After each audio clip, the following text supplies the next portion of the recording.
గ్రామంలో సంపత్ అనే 20 ఏళ్ల ఒక యువకుడు నివసించేవాడు. సంపత్ ఒక అనాథ. అతను ఊర్లో ఉన్న చౌదరి ధాబాలో వంట పని చేస్తూ ఉంటాడు. త్వరగా చేయి సంపత్, కస్టమర్లు కూర్చుని వెయిట్ చేస్తున్నారు. ఇవాళ నేను దాల్ మఖని స్పెషల్ రెసిపీ చేస్తున్నాను చౌదరి గారు. చూస్తూ ఉండండి, ఇవాళ రెసిపీ తిని కస్టమర్లు వేళ్లు నాకుతూ కూర్చుండిపోతారు. వాళ్ళు వేళ్లు నాకే సంగతి తర్వాత. ముందు వెళ్ళి వాళ్ళకు భోజనం వడ్డించు. అలాగే చౌదరి గారు, ఇంకాసేపు అంతే. ఇంకొక 5 నిమిషాల్లో నేను అందరికీ భోజనం వడ్డిస్తాను. చౌదరి వంటగదిలో నుంచి బయటికి వెళ్తాడు. కాసేపటి తర్వాత సంపత్ కస్టమర్లకి భోజనం పెడతాడు. సంపత్ చేత్తో చేసిన దాల్ మఖని అందరికీ కూడా చాలా బాగా నచ్చుతుంది. కస్టమర్లలో ఒకడైన అర్జున్ చౌదరి దగ్గరకొచ్చి, ఇవాటి దాల్ మఖని అయితే చాలా బాగుంది చౌదరి గారు. కడుపు నిండింది, కానీ మనసు నిండలేదు. నన్ను ఏం చేయమంటావు అర్జున్? నా దాబాలో భోజనం అంత బాగుంటుంది మరి, అందరి కడుపు నిండిపోతుంది మరి, కానీ మనసు నిండదు. నా భార్య వంట చాలా బాగా చేస్తుంది. మీరు అసలేం మాట్లాడుతున్నారు చౌదరి గారు? మీ భార్య మీ పక్కన కూర్చుని డబ్బు లెక్క పెట్టుకుంటుంది. భోజనం మీ నౌకర్ సంపత్ చేస్తాడు. అతని వంటను మెచ్చుకుంటే మీరేమైనా తక్కువ అవుతారా ఏంటి? ఆ మాట చెప్పి అర్జున్ అక్కడ్నుంచి వెళ్ళిపోతాడు. చౌదరి కోపంతో తన భార్య రుక్మిణి వైపు చూసి, చూస్తున్నావా నువ్వు? ఎన్నిసార్లు చెప్పాను నీకు నువ్వు వంటగదిలో సంపత్కు సాయం చేస్తూ ఉండమని? నేను ఒకసారి ఒక పనే చెయ్యగలను. ఒకటి డబ్బులు లెక్క పెడతాను, లేకపోతే వంటగదిలో కుర్చీలో కూర్చుంటాను. నువ్వు ఒట్టి మూర్ఖురాల్లానే మిగిలిపోతావు. ఆలోచించుకో. రేపు ఈ సంపత్ మన ధాబా వదిలి వెళ్ళిపోతే అప్పుడేమవుతుంది? అందరికీ తను చేసే వంట బాగా అలవాటైపోయింది. అందుకే నేను అందరికీ చెప్తున్నాను, ఈ వంట తను కాదు నువ్వు చేస్తున్నావని. కానీ నువ్వు నా మాట ఎక్కడ అర్థం చేసుకుంటున్నావు? మీరు చెప్పింది నిజమేనండి. నాక్కూడా ఈ ఆలోచన ముందే వచ్చింది. రేపట్నుంచి నేను కూడా సంపత్ పక్కన కుర్చీ వేసుకుని కూర్చుంటాను. మరుసటి రోజు సంపత్ ధాబాకొచ్చినప్పుడు చౌదరి సంపత్ వైపు చూసి, సంపత్, ఇవాటి నుంచి నా భార్య కూడా నీతో పాటు వంటగదిలో ఉంటుంది. చౌదరి గారు, అమ్మగారిని ఎందుకు ఇబ్బంది పెడుతున్నారు? నేనున్నాను కదా వంట చేయడానికి. చెప్పింది చెప్పినట్టు చెయ్యి, అంతకంటే ఎక్కువ మాట్లాడకు. అలాగే చౌదరి గారు, మీ ఇష్టం.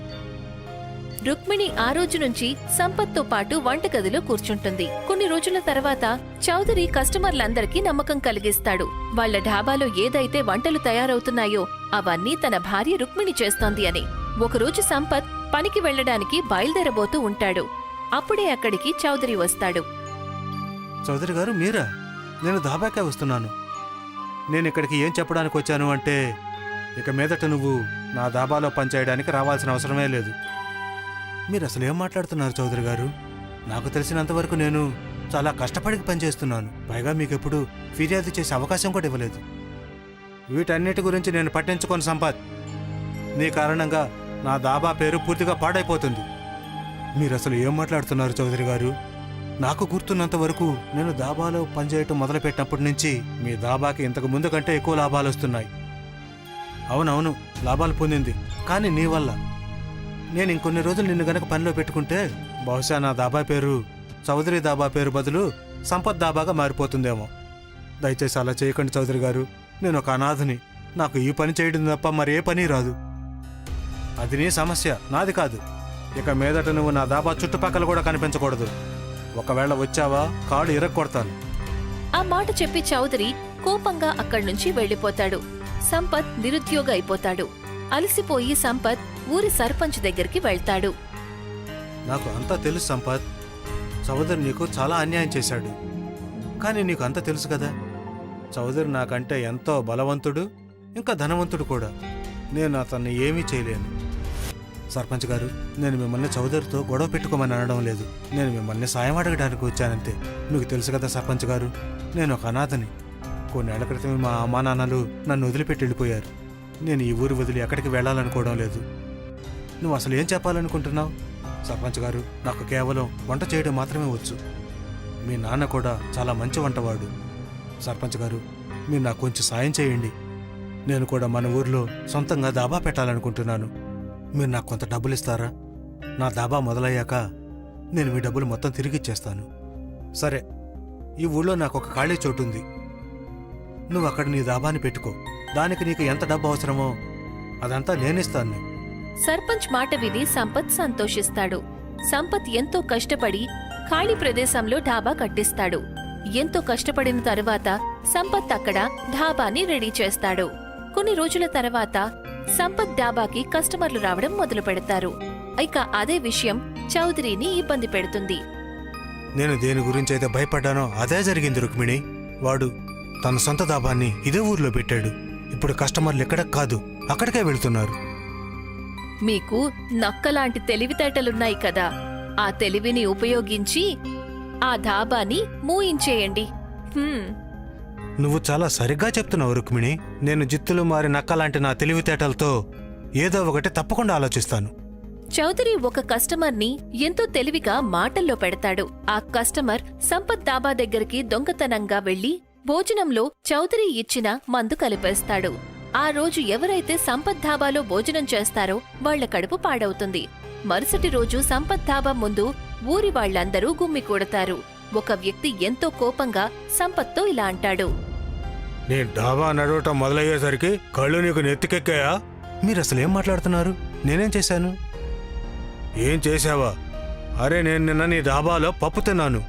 అప్పటినుంచి నా కడుపు పాడయింది. ఇక్కడ ఎంతమంది అయితే ఉన్నారో వాళ్ళందరి పరిస్థితి కూడా అంతే.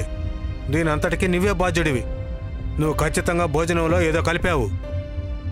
మీరు పొరపాటు పడుతున్నారు. నేను భోజనంలో ఏమీ కలపలేదు. ఇవాటి నుండి మాలో ఎవరూ కూడా నీ డాబా వైపు కన్నెత్తి కూడా చూడము. నీ భోజనాన్ని నువ్వే స్వయంగా తిను. ఆ మాట చెప్పి ఆ వ్యక్తి అక్కడ్నుంచి వెళ్లిపోతాడు. ఇక సంపత్ కళ్లల్లో కన్నీళ్లు నింపుకొని తన ధాబాలో కూర్చుంటాడు. సంపత్ మళ్లీ నిరుద్యోగయ్యాడు.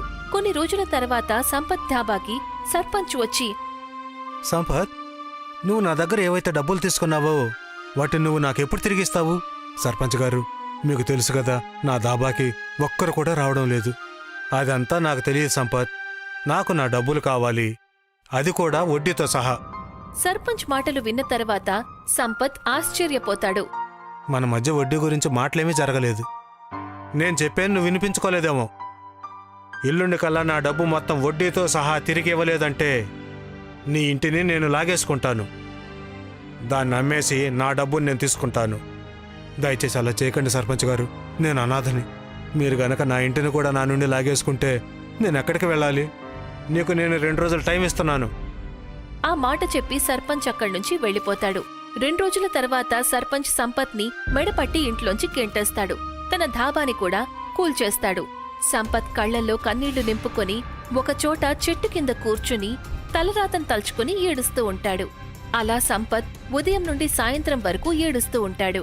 అప్పుడే చూసేసరికి ఎదురుగా ఉన్న చెట్టు మీద ఒక గూడుంటుంది. అదే చోట ఒక గ్రద్ద తిరుగుతూ ఉంటుంది. ఆ గద్దని తరిమేయాలి, లేకపోతే ఆ గూటిని కూల్చేస్తుంది. నా ఇంటిని కాపాడడానికి ఊళ్ళో వాళ్ళు ఎవరూ రాలేదు. కానీ నోరు లేని ఈ జీవుల్ని నేను ఖచ్చితంగా కాపాడతాను. సంపత్ గద్దనక్కడ్నుంచి తరివేస్తాడు. అప్పుడే అక్కడ ఒక చమత్కారం జరుగుతుంది. ఆ గూట్లో కూర్చున్న పక్షి సంపత్ ముందుకి వస్తుంది. ఒక పెద్ద వెలుగుతో అది ఒక అందమైన అమ్మాయిగా మారుతుంది. ఎవరు నువ్వు? ఎన్నో ఏళ్ల క్రితం ఒక శాపం వల్ల నన్ను పిచ్చుకగా మార్చి ఆ గూట్లో బంధించేశారు. ఒకవేళ నువ్వు ఆ గద్దని తరవకపోతే ఆ గద్ద నన్ను చంపి నా గూటిని కూల్చేసుండేది. గద్ద రూపంలో వచ్చింది ఒక రాక్షసుడు. కానీ నువ్వు నీ అసలు రూపంలోకి ఎలా మారావు? నాకు ఏమని చెప్పారంటే, ఎప్పుడైనా ఎవరైనా సమస్య నుండి కాపాడ్డానికి స్వచ్ఛమైన మనసుతో సాయం చేస్తే నా శాపం పూర్తయిపోతుంది అని. ఇవాళ చూడు, నేను విముక్తురాలనయ్యాను. నువ్వు నాకు సాయం చేశావు. నేను కూడా నీకిప్పుడు సాయం చేస్తాను. నేను నీ గురించి అంతా తెలుసుకున్నాను. నువ్వు నాకెలా సాయం చేస్తావు? ఎందుకు చెయ్యలేను? నువ్వు వంట చాలా బాగా చేస్తావు. నీ దగ్గర ధనం లేదంతే. ఒక ఇల్లుండేది, అది కూడా నీ నుండి లాగేసుకున్నారు. కాని ఏం పర్వాలేదు. నువ్వు ఏ గూటినైతే కూలిపోకుండా కాపాడావో అదే గూడు ఇవాల్టి నుంచి నీకు ఇల్లుగా మారుతుంది. ఈ గూట్లో నువ్వు స్వయంగా తయారు చేసిన రెస్టారెంట్ కూడా ఏర్పడుతుంది. ఆ మాట చెప్పి అందమైన అమ్మాయి తన చేతిని గూటివైపు చూపిస్తుంది. అప్పుడే ఒక పెద్ద వెలుగుతో ఆ గూడు ఒక రెస్టారెంట్గా మారిపోతుంది. దాని మెట్లు ఎంతో అందమైన చెక్కతో తయారయ్యుంటాయి. ఈ గూడు రెస్టారెంట్ ఇవాల్టి నుంచి నీ సొంతం. నిన్నిక్కడ్నుంచి ఎవ్వరూ కూడా తరిమెయ్యలేరు. నిన్నిక్కడ్నుంచి ఎవరైనా తరివేసే ప్రయత్నం చేశారు అంటే వాళ్ళు స్వయంగా సమస్యల్లో ఇరుక్కుంటారు. ఆ మాట చెప్పి ఆ అందమైన అమ్మాయి మాయమైపోతుంది. సంపత్ ఆ రెస్టారెంట్ లోపలికి వెళ్తాడు. తను చూసేసరికి రెస్టారెంట్ లోపల 5 స్టార్ హోటల్లా అనిపిస్తుంది. అక్కడ ఫర్నిచర్ చాలా ఖరీదైనది ఉంటుంది. ఒక 5 స్టార్ హోటల్ లాగా అక్కడ అన్ని రకాల సౌకర్యాలు ఉంటాయి. కాసేపటి తర్వాత సంపత్ అక్కడ ప్రశాంతంగా నిద్రపోతాడు. మరుసటి రోజు సంపత్ టిఫిన్ చేసి కిందకి వస్తాడు. అంతలో తన ముందుకి ఒక కారొచ్చి ఆగుతుంది. అందులో నుంచి ఒక అందమైన యువకుడు వచ్చి సంపత్తో, అసలు ఇదేం రెస్టారెంట్? ఇటువంటి రెస్టారెంట్ని నేను విదేశాల్లోనే చూశాను, కానీ అది కూడా ఫోటోల్లో. ఇది నా రెస్టారెంట్, గూడు రెస్టారెంట్.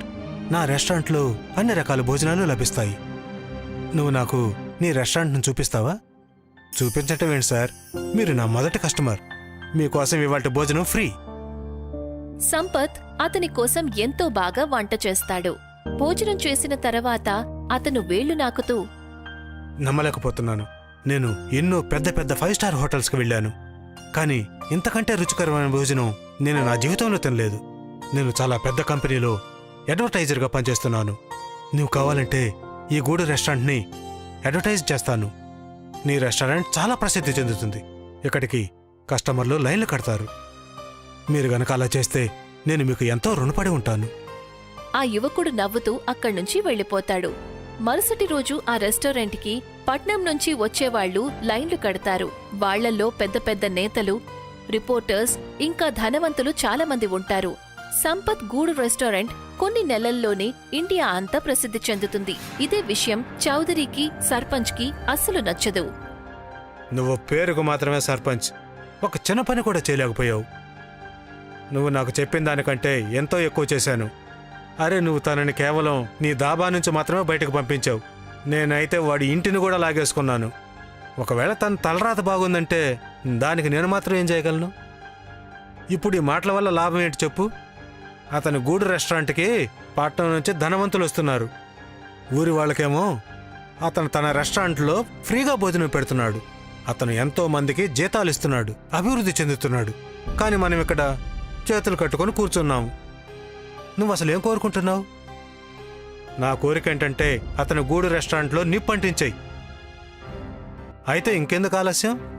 పద వెళ్ళి ఇవాళ రాత్రికి ఆ మంచి పనిని పూర్తి చేద్దాం. సర్పంచ్ ఇంకా చౌదరి పెట్రోల్ తీసుకొని అక్కడికి వెళ్తారు. వాళ్ళక్కడ పెట్రోల్ పోస్తారు. కాని ఎప్పుడైతే వాళ్ళు నిప్పంటించే ప్రయత్నం చేస్తారో ఉన్నట్టుండి వాళ్ల శరీరంలో ఎంతో మంట మొదలవుతుంది.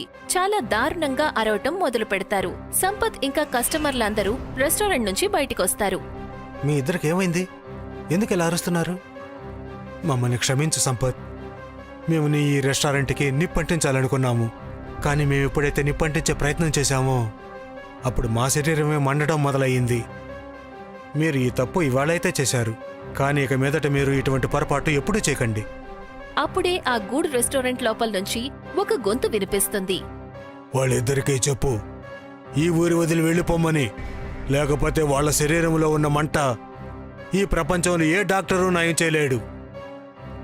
నాకేం చెప్తున్నారంటే, ఎవరైనా సరే ఈ గూడు రెస్టారెంట్ని నాశనం చేసే ప్రయత్నం చేస్తే వాళ్ళు చాలా పెద్ద సమస్యల్లో ఇరుక్కుంటారు అని. సర్పంచ్ ఇంకా చౌదరి సంపత్ మాట వినడమే మంచిదనుకుంటారు. వాళ్ళిద్దరూ ఆ రోజు రాత్రికే ఊరిని వదిలి వెళ్లిపోతారు. సంపత్ ఇవాల్టికి ఆ రెస్టారెంట్ ని నడుపుతూ ఉంటాడు. రీనా ఇంకా టీనా ఇద్దరూ కూడా కవల పిల్లలు. ఇద్దరి వ్యక్తిత్వం ఒకరితో ఒకరికి భిన్నంగా ఉండేది. కాని ఇద్దరూ కలిసిమెలిసి ఉంటారు. అనాథలైన కారణంగా ఇద్దరూ పేదరికంలో బ్రతికేవారు. కడుపు నింపుకోవడానికి సర్పంచ్ ఇంట్లో పనిచేసేవాళ్లు. ఇవాళ ఇద్దరూ ఇంట్లో ఒకరితో ఒకరు మాట్లాడుకుంటూ ఉంటారు. టీనా, నేనింకా సర్పంచ్ ఇంట్లో పని చెయ్యలేను. వాళ్ల ఇంట్లో మనం కష్టపడి పనిచేస్తున్నాం, కాని శ్రమకు తగిన డబ్బు ఇవ్వడం లేదు. ఎప్పుడతన్ని డబ్బులడిగినా ఇవ్వడానికి నిరాకరిస్తున్నాడు. ఎందుకింత కోప్పడుతున్నావు నువ్వు? ఇవాళ నేను వెళ్లి అతనితో మాట్లాడతాను. అతను మనకి డబ్బులిస్తాడ్లే. నీ మనసు చాలా మంచిది టీనా. నీక్కూడా తెలుసు కదా, ఊర్లో చాలా ఏళ్లుగా మహమ్మారి విస్తరించి ఉందని. మందులు కేవలం సర్పంచ్ గారి దగ్గరే దొరుకుతున్నాయి. అందుకని మనం కూడా కాస్త తెలివిగా ప్రవర్తించాలి కదా. నువ్వు నాకంటే 5 నిమిషాలు పెద్దదానివి, అందుకే నీ మాట వింటున్నాను. అదే నేను పెద్దదాన్ని అయ్యుంటే ఇప్పుడే అతని దగ్గర డబ్బులు వసూలు చేసుండేదాన్ని. ఆ అదైతే నిజమే. సర్పంచ్ తన ఇంట్లో ఒక రసాయనాన్ని తయారు చేస్తూ ఉంటాడు. మళ్ళీ దీన్ని ధాన్యం మీద చల్లుతాను. ఆ తర్వాత ఊరి వాళ్ళ అందరికి ఇస్తాను. వాళ్ళందరూ అనారోగ్యానికి పాలైనప్పుడు వాళ్ళకి నేను మందులకు బదులుగా నా దగ్గర పని చేయించుకుంటాను. ఈ ఊరి వాళ్ళు నా కోసమే పుట్టారు. ఈ మహమ్మారిని నేనెప్పటికీ వెళ్ళనివ్వను. రసాయనం తయారయ్యింది. సర్పంచ్ దానిని చల్లటానికి పొలం వైపు బయలుదేరతాడు. నిజానికి ఊర్లోని మహమ్మారికి కారణం సర్పంచే. ఇప్పుడతను పొలంలో ఏ విధంగా అయితే రసాయనాన్ని చల్లుతున్నాడో సరిగ్గా అదే విధంగా గత 2 సంవత్సరాలుగా సర్పంచ్ అలా చేయటం వల్ల ఊరంతా కూడా మహమ్మారి విస్తరించుకుంది. అతను మందులకి బదులుగా ఊరి వాళ్ల దగ్గర ఉచితంగా పనులు చేయించుకుంటాడు. ఈ ఊరు ఎప్పటికీ అభివృద్ధి చెందదు, నేను మాత్రమే అభివృద్ధి చెందుతాను. సర్పంచ్ అక్కడి నుంచి ఇంటికి వెళ్తాడు. మరుసటి రోజు టీనా ఇంకా రీనా ఉదయాన్నే అతని ఇంటికి పని చేయడానికి వెళ్తారు. పని పూర్తి చేశాక వాళ్ళిద్దరూ సర్పంచ్ దగ్గరికి వెళ్లి డబ్బుల గురించి మాట్లాడతారు. సర్పంచ్ గారు, అది డబ్బుల గురించి కాస్త చర్చించాలి. టీనా, నేను చెప్పాను కదా, డబ్బులు నేను ఈ నెల ఇవ్వలేను. ఎందుకంటే నేను ఊరు వాళ్ళందరి కోసం మందులు తయారు చేయడానికి నేను డబ్బులు ఖర్చు పెట్టాల్సి ఉంటుంది. మీకు ఇవ్వాల్సిన డబ్బు వచ్చే నెల ఇస్తానులే. మరి మాకు కూడా డబ్బుల అవసరం ఉంటుంది కదా. అయితే నువ్వు ఊరికంటే గొప్పదానివా? అనవసరంగా ఇలా మాట్లాడకండి సర్పంచ్ గారు. ఊరికంటే గొప్పదాని కాదు, కానీ ఊర్లో ఒక భాగం కదా. మా ఇద్దరికి తినడానికి చాలా ఇబ్బంది అవుతోంది. మా బాధ్యత మీరు తీసుకుంటారా? ఇంతవరకు నేను ఎంతో ప్రేమగా మాట్లాడాను, కానీ ఇప్పుడు విను. నేను ఊరి వాళ్ళందరి కోసం మందును తయారు చేసేంత వరకు మీకైతే నేను కనీసం ₹1 కూడా ఇవ్వను. సర్పంచ్ గారు, మీరు మాకు ఈ నెల ఇవ్వాల్సిన డబ్బులు ఇవ్వండి. మేము చాలా కఠినమైన పరిస్థితుల్లో ఉన్నాం సర్పంచ్ గారు. సరే టీనా, నేను నీకు డబ్బులు ఇస్తాను, కానీ రేపటి నుంచి మీరు ఇక్కడికి రావాల్సిన అవసరమే లేదు. ఎవరూ రావాలనుకోవట్లేదు. సర్పంచ్ టీనా చేతుల్లో డబ్బులు పెడతాడు. వాళ్ళిద్దరూ అక్కడి నుంచి ఇంటికి వెళ్తారు. టీనా చాలా చింతిస్తుంది. తన అక్క మొహంలో చింతను చూసి రీనా ఇలా అంటుంది. ఏంటి విషయం? ఎందుకు అంత దిగులు పడుతున్నావు నువ్వు? నీకు ఇంకా అర్థం కావడం లేదు రీనా. ఒకవేళ ఎప్పుడైనా మనకి ఇబ్బంది కలిగితే కనీసం మందులు కూడా దొరకవు. పని లేని కారణంగా చేతికి డబ్బులు కూడా అందవు. మనం ఇంకెక్కడైనా పని చేసుకోవచ్చు కదా. ఇంకెక్కడైనానా? ఊర్లో చాలా వరకు వ్యాపారాలు సర్పంచ్ గారివే కదా. ఇప్పుడు మనం ఆయనతోనే గొడవ పడ్డాం. ఈ ఊర్లో ఇంకెవరింట్లోనూ మనకి పని దొరికే అవకాశం లేదు. అవునక్క, అందరికందరూ ఈ రోగంతో ఇబ్బంది పడుతున్నారు. అందరూ కూడా సర్పంచ్ గారికి రుణపడి ఉన్నారు. నువ్వు తప్పు చేశావని నేను అనడం లేదు, కానీ ఇప్పుడు మనం ఏం చెయ్యాలో అది కూడా ఆలోచించాలి కదా. రీనా అది విని దిగులు పడుతుంది. తన మొండితనం కారణంగా వాళ్ళిద్దరూ ఇప్పుడు సమస్యల్ని ఎదుర్కోవాలి. చూస్తూ చూస్తూ నెల రోజులు గడుస్తాయి. వాళ్ళిద్దరి డబ్బులు కూడా పూర్తిగా ఖాళీ అయిపోతాయి. ఇంట్లో సరుకులు ఏమాత్రం మిగల్లేదు. ఆఖరి భోజనం ఉంది. అది రీనా టీనాకి వడ్డిస్తుంది. నువ్వు భోజనం చేశావా? నేను ముందే తినేశానక్కా, నువ్వు పని కోసం వెళ్ళినప్పుడు. అలాగా, ఇక నువ్వు దాన్ని తినే. నేను కొంచెం ఎక్కువ తిన్నాను, అందుకని కొంచెమే మిగిలిందక్కా. హోసిపిచ్చిదానా, నువ్వు మొత్తం తినేసినా కూడా నాకేం ఇబ్బంది ఉండదు. కానీ ఇప్పుడు రేపటి నుంచి మనం ఏం చెయ్యాలో మనం ఆలోచించుకోవాలి. అవునక్కా, సరుకులైతే పూర్తిగా ఖాళీ అయిపోయాయి. అప్పుడే ఇంటి బయట ఒక భిక్షకుడు వస్తాడు. భిక్షాం దేహి, భిక్షాం దేహి. నమస్కారం బాబా. కళ్యాణమస్తు. తినడానికి ఏమైనా ఉంటే కాస్త పెట్టమ్మా. బాబా, మా ఇంట్లో అసలు ఏమీ లేదు. కాస్త భోజనం ఉంది, అది నేను మా అక్కకు వడ్డించాను. నన్ను క్షమించండి బాబా. ఎందుకలా అంటున్నావు రీనా? బ్రాహ్మణులు భిక్షకులు వచ్చినప్పుడు మనం వాళ్ళని అలా తిరిగి పంపించకూడదు. కాని అక్క, మీ ఇద్దరి మధ్య ఎంతో ప్రేమ ఉంది. ఒక ప్రేమ కారణంగా నీ ఆకలిని చంపుకొని మీ అక్కకు వడ్డించావు. ఇక మీ అక్కేమో చెల్లెలకి ధర్మ మార్గం చూపిస్తుంది. చెల్లెల ప్రేమ ఒక ఎత్తు అయితే అక్క ప్రేమ ధర్మబద్ధమైంది. ఇది చాలా మంచి విషయం. బాబా, మీరు ఇంటి పరిస్థితిని చెప్పకుండానే తెలుసుకున్నారు. దయచేసి నా ప్రవర్తనకి నన్ను క్షమించండి. ఇందులో క్షమాపణ అడగటానికి ఏమీ లేదు తల్లి. ప్రేమను మించి ధర్మం ఇంకేదీ ఉండదు.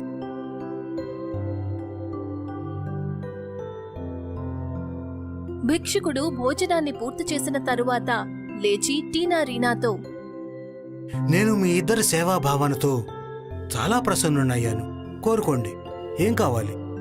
బాబా, ఈ ఊర్లో ఒక మహమ్మారి విస్తరిస్తోంది. గత 3 సంవత్సరాలుగా దానికి పరిష్కారం కనిపించడం లేదు.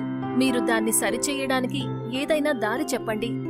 ఆ భిక్షకుడు ఏదో ఆలోచించి నవ్వుతాడు. ఆ తర్వాత, ఒకవేళ అదే విషయమైతే నేను మీ కమల పిల్లలిద్దరికీ ఒక ధాబా ఇస్తాను. మీరిద్దరూ కూడా అందులో ఏ వంట చేస్తారో అది అందరి రోగాన్ని హరిస్తుంది, వాళ్ళ ఆరోగ్యంలో మార్పు తెస్తుంది. కానీ ఏంటి బాబా? అది ఎప్పుడు జరుగుతుందంటే ఎవరైనా స్వచ్ఛమైన మనసుతో ఎంతో దయాగుణంతో ఆ వంటను చేసినప్పుడు. ఒకవేళ ఎవరైనా పాపాత్ములు దాన్ని ప్రయోగిస్తే వాళ్ళ సమృద్ధి మొత్తం నాశనమైపోతుంది. మేము మీ మాటను దృష్టిలో పెట్టుకుంటాం బాబా. అంతలో ఎక్కడైతే వాళ్ల గుడిసె ఉంటుందో దాని ఎదురుగానే ఒక ధాబా ప్రత్యక్షమవుతుంది. ఆ భిక్షకుడు నవ్వుతూ అక్కడ్నుంచి వెళ్లిపోతాడు. పదక్క, ఇక మనం ఈ ధాబాలో పని మొదలు పెడదాము. అందరి ఆరోగ్యాన్ని హరించేద్దాము. అవును, ఇక నువ్వు నేను పేదరికంలో బతకాల్సిన అవసరం ఉండదు. వాళ్ళిద్దరూ కూడా తమ ధాబాలో పనిచేయటం మొదలు పెడతారు. కాసేపట్లోనే వంటలన్నీ పూర్తవుతాయి. ధాబాని చూసి మారుతి, అమృత అక్కడికి వెళ్తారు. అరే టీనా, ఏంటి విషయం? ఈ ధాబా ఎక్కడ్నుంచి వచ్చింది? ఏదో మాయ జరిగినట్టే ఉంది. అరే మాలతి పిన్ని, తిని చూడండి. మీ అనారోగ్యం ఏదైతే ఉందో అంతా పోతుంది. దానికోసం మీరు మాకు ఎక్కువ డబ్బులు కూడా ఇవ్వక్కర్లేదు. అవును, మీరు 2 పూటలా భోజనం ఇక్కడ్నుంచి తీసుకువెళ్ళండి. మీ భోజనానికి ఎంత ఖర్చు అవుతుందో అంత ఖర్చుకే మేము భోజనం పెడతాము. నిజంగానా? నువ్వు చెప్పింది నిజమేనా? సరే, అయితే మాకు కూడా భోజనం పెట్టు. టీనా ఇంకా రీనా వాళ్లకి భోజనానికి 2 ప్లేట్లు పెడతారు. ఎప్పుడైతే వాళ్లు భోజనం చేస్తారో అప్పుడు వాళ్ల శరీరంలో రోగాలన్నీ నయమైనట్టు అనిపిస్తుంది. వాళ్ళిద్దరికీ ఒక కొత్త శక్తి వచ్చినట్టు అనిపిస్తుంది. ఇది చమత్కారానికి ఏమాత్రం తక్కువ కాదమ్మా. మొత్తం ఊరంతా రోగంతో బాధపడుతోంది. మాకు ఇంకాస్త భోజనం పెట్టమ్మా. దానిని ఇంటికి తీసుకువెళ్తాం. డబ్బులు రేపిస్తాము. అలాగే పిన్ని, మీ దగ్గర డబ్బులు ఎప్పుడుంటే అప్పుడివ్వండి చాలు. మీరిక మీదట అందరి ఆరోగ్యాన్ని దృష్టిలో పెట్టుకోండి. డబ్బులు మీరు ఎప్పుడిచ్చినా పర్వాలేదు. నెల రోజులు గడుస్తాయి. అమృత ఇంకా కొంతమంది గ్రామస్తులు ధాబా బయట భోజనం కోసం లైన్లో నిలబడతారు. అప్పుడే సర్పంచ్ చేతిలో ఏవో కాగితాలు పట్టుకుని అక్కడికి వస్తాడు. ఏంటి విషయం రేనాటేనా? చాలా రెచ్చిపోతున్నారు. ఇప్పుడు దీనివల్ల కూడా మీకు ఇబ్బంది కలుగుతోందా? రీనా, నువ్వు సైలెంట్గా ఉండు. ఇలా చూడమ్మా, రీనాని ఎందుకు ఆపుతున్నావు? తను చెప్పింది నిజమే కదా. మీ అందరి ఆరోగ్యాలు మెరుగుపడుతున్నాయి విన్నాను. అందుకే ఇలా ఎదురు సమాధానం చెబుతున్నారు. సర్పంచ్, నువ్వు మందులకు బదులుగా మా అందరితోనూ నీ పొలంలో పని చేయించుకుంటున్నావు కదా. అవును పినిగారు, ఆయన చెప్పేదాన్ని బట్టి చూస్తే మొత్తం ఊరినంతా కొనేశాడు అన్నట్టుగా అనిపిస్తుంది. ఊర్లో వాళ్ళందరూ ఆయనకి బానిసలుగా అనిపిస్తుంది. మీరిద్దరూ కాసేపు ప్రశాంతంగా ఉండండి. మనకి రోగం నయమైనందుకు సంతోషించాలి. మీరు ఆ విధంగా ఆలోచించండి. దయచేసి ఇలా గొడవ పడ్డం మానేయండి. ఇప్పటికిప్పుడే మీ అందరి నోటికి తాళాలు వేస్తాను. ఈ కాగితాలు చూడండి. సర్పంచ్ టీనా రీనాకి ఆ కాగితం చూపిస్తాడు. ఏంటి విషయం తల్లి? వీళ్ళిద్దరు ఏం చెబుతారు నేను చెప్తాను. వీళ్ళ తండ్రి చనిపోవడానికి ముందు నా దగ్గర అప్పుగా తీసుకున్నారు. ఆ అప్పు తీర్చలేకపోవడం వల్ల ఈ భూమి ఇప్పుడు నా సొంతం. నేను వీళ్ళ పేదరికం చూసి ఏమీ మాట్లాడలేదు.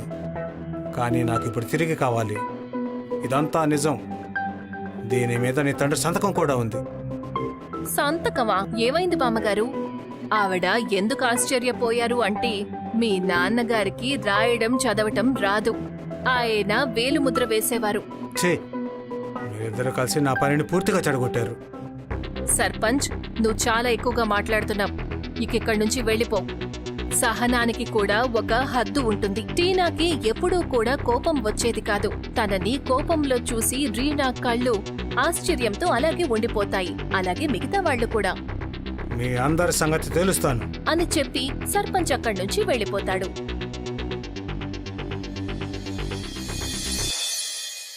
చాలా రోజులు గడుస్తాయి. రాత్రి చందమామ వల్ల ఊరంతా వెలిగిపోతూ ఉంటుంది. సర్పంచ్ ధాబా దగ్గరికి ముసుగు వేసుకుని వస్తాడు. అదే రసాయనం డబ్బాని తీసుకుని ధాబాలోకి వెళ్తాడు. ఇప్పుడు ఈ ధాన్యం మీద కూడా నేను ఈ రసాయనాన్ని చల్లుతాను. ఎవరైనా ఇక్కడికి వచ్చి తింటే వాళ్ళకి అనారోగ్యం వస్తుంది. అప్పుడు ఈ ఊరి వాళ్ళందరూ నాకు వ్యతిరేకంగా ఎలా రెచ్చిపోతారో నేను చూస్తాను. సర్పంచ్ ధాబా ధాన్యం మీద రసాయనాన్ని చల్లుతాడు. అంతలో అక్కడ శబ్దం అవ్వటంతో రీనా వస్తుంది. ఎవరు నువ్వు? దొంగ, దొంగ, దొంగ! సర్పంచ్ అక్కడి నుంచి పారిపోతాడు. టీనా రీనా గొంతు విని అక్కడికి వస్తుంది. ఏమైంది రీనా? ఏం జరిగింది? ఎవరో దొంగ ఇక్కడికొచ్చాడు. నన్ను చూడగానే పారిపోయాడు. దొంగతనం ఏం జరగలేదు కదా? కాని ఈ వాసనేంటి? వాళ్ళిద్దరూ ధాన్యాన్ని చూస్తారు. అప్పుడు అందులో నుంచి రసాయనం వాసన వస్తుంది. వాళ్ళిద్దరూ మరుసటి రోజు ఉదయం మాలతి అమృతకి చూపించడానికి పిలుస్తారు. ఏంటి సంగతి టీనా? ఈ ధాన్యాన్ని చూడండి పిన్ని. దీని మీద రసాయనాన్ని చల్లారు. ఊర్లో ఉన్న అనారోగ్యానికి కూడా ఇదే కారణం. కానీ ఇది నీకెలా తెలిసింది? అది విషయం ఏంటంటే పినిగారు, టీనా బాబా వరం గురించి అన్ని విషయాలు చెప్తుంది. తనేం చెప్పిందంటే ఇప్పుడు అన్ని అనారోగ్యాలను తను అర్థం చేసుకోగలదు, వాటిని నివారించగలదు కూడా. అలాగా? అయితే అదన్నమాట విషయం. కాని ఇదంతా ఎవరు చేశారు? అది తెలుసుకోవాలంటే మీరందరూ నా ఆలోచనను వినాల్సుంటుంది. కాసేపటి తర్వాత సర్పంచ్ అక్కడికి వెళ్తాడు. ధాబాలో ఉన్న వాళ్ళందరికీ కడుపులో నొప్పిగా ఉంటుంది. సర్పంచ్ అది చూసి ఇలా అంటాడు. చూసారా, ఈ అక్క చెల్లెళ్ళకి తోడుగా ఉంటే ఇలానే జరుగుతుంది. నాకిది ముందే తెలుసు, వీళ్ళు ఏ రోగాన్ని నివారించడం లేదని. ఈ రోగానికి మందు నా దగ్గర మాత్రమే ఉంది. సర్పంచ్, కొన్ని మందులివ్వు. చాలా నొప్పిగా ఉంది. ఇదిగో మందు తీసుకో. మీరు అన్ని ఏర్పాట్లు చేసుకుని వచ్చినట్టున్నారు సర్పంచ్ గారు. మీకెలా తెలుసు ఇక్కడ మందుల అవసరం ఉంటుంది అని? అది నేను వీటిని పట్టుకొని తిరుగుతూనే ఉంటాను. ఎప్పుడు పనికొస్తాయో తెలియదు కదా, అందుకని. అయితే చింటూ ఏది తీసుకొస్తున్నాడో అదేంటి? చింటూ అనే పిల్లాడు అదే రసాయనం డబ్బాని తీసుకొస్తాడు. సర్పంచ్ నిన్న చల్లినది ఏమైనా గుర్తొచ్చిందా? కానీ నువ్వు నన్ను చూడలేదనుకున్నాను. ఇప్పుడు నా అనుమానం నిజమయ్యింది. అంటే నిన్న ఎవరైతే దొంగ ఇంట్లోకొచ్చాడో అది మీరేనన్నమాట. రీనా రాత్రి వేళ డబ్బా ఏదైతే చూసిందో నేను సరిగ్గా అలాగే కనిపించే డబ్బాని ఏర్పాటు చేశాను. కానీ మీరే ఇరుక్కున్నారు. ఇన్ని సంవత్సరాల నుంచి మమ్మల్ని ఊరికే రోగగ్రస్తుల్ని చేశారు. మందులు ఇచ్చి మహాత్ములుగా మారారు. ఈ ఊరి నుంచి వెళ్ళిపో. సర్పంచ్ అక్కడి నుంచి పారిపోతాడు. ఆ సంఘటన జరిగిన తర్వాత ఊర్లో ఎప్పుడూ కూడా అనారోగ్యం వల్ల ఎవరూ ఇబ్బంది పడలేదు. ఆ మాయా డాబా నడుస్తూనే ఉంది.